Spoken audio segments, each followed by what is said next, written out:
On September 15th, President Nicolas Maduro declared that Washington's actions are not mere diplomatic tensions, but what he called aggression. He claimed communication channels between Caracas and Washington are almost completely cut.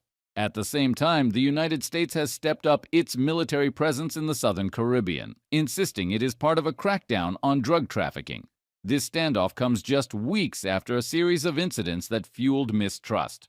Earlier in September, a U.S. military strike on a vessel killed 11 people. Washington claimed the boat was transporting narcotics linked to the violent Venezuelan gang known as Tren de Aragua. Caracas rejected the allegation, arguing the victims were not criminals but civilians, and accused the U.S. of fabricating charges to justify attacks. Soon after, Venezuelan officials said an American destroyer illegally boarded a tuna fishing vessel inside Venezuela's economic zone, calling it another act of provocation. For Maduro, these events fit into a longer narrative. He argues that the United States has long undermined Venezuelan sovereignty through sanctions, economic isolation, and political pressure. He has ordered the deployment of military, police, and civilian defense forces to almost 300 so-called battlefront locations across the country.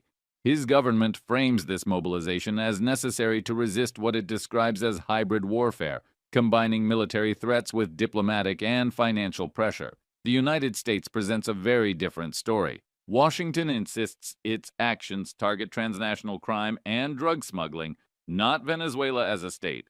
Officials point to intelligence reports and past investigations linking Venezuelan networks to cocaine trafficking routes that pass through the Caribbean and into North America and Europe. In early September, U.S. authorities also named Venezuela as one of the countries that had failed demonstrably to meet international counter-narcotics obligations. For Washington, deploying warships and even stealth fighter jets to the region is part of protecting its homeland from criminal organizations. The clash highlights a deeper problem. There is almost no direct communication left between the two governments. Without established channels to clarify incidents at sea or in the air, the risk of miscalculation increases dramatically. History offers cautionary lessons. During the Cold War, when U.S. and Soviet forces operated close to one another, even small missteps carried the danger of spiraling into major crises. The lack of trust today between Washington and Caracas raises similar concerns. Beyond the immediate military dimension, the confrontation carries geopolitical weight. Venezuela remains home to the world's largest proven oil reserves. While production has dropped sharply due to years of economic turmoil and sanctions, energy still gives the country strategic importance. Meanwhile, Venezuela maintains close ties with U.S. rivals such as Russia, China, and Iran.